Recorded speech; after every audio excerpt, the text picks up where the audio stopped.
ಮೂಕಳ್ಳಿ ಮಾರಮ್ಮನ ತೋಳಲ್ಲಿ ಬೆಳೆದು ಮಾರಪ್ಪನಾದ ಮರಿದೇವ್ಗೆ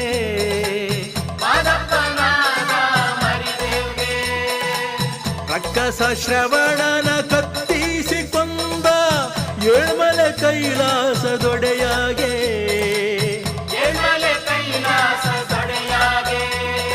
ಕೆಂಡ ಸಂಪಿಗೆ ಹೂವ ಚೆಂಡು ಮಲ್ಲೆ ಹೂವ ತುಂಡು ಮಲ್ಲಿಗೆ ಹೂ ಚೆಲ್ಲಾಡೋಣ. ಹೇ ಕೆಂಡ ಸಂಪಿಗೆ ಹೂವ ಚೆಂಡು ಮಲ್ಲೆ ಹೂವ ತುಂಡು ಮಲ್ಲಿಗೆ ಹೂ ಚೆಲ್ಲಾಡೋಣ. ನಂಬಿದ ಭಕ್ತರ ಮನೆ ಹಿಂಬಾಗ್ಲಲ್ಲಿ ಹಿಂಬಾಗಿ ತುಂಬಿ ತುಂಬಿ ತುಳುಕಾಡ್ದ ನಿಂಬೆಯ ಹಣ್ಣಿನಂತೆ ತುಂಬಿ ಗೌಲಲ್ಲಿ ವಾಲಿ ವಾಲಿ ವಾಲಾಡ್ದ ನಾಗ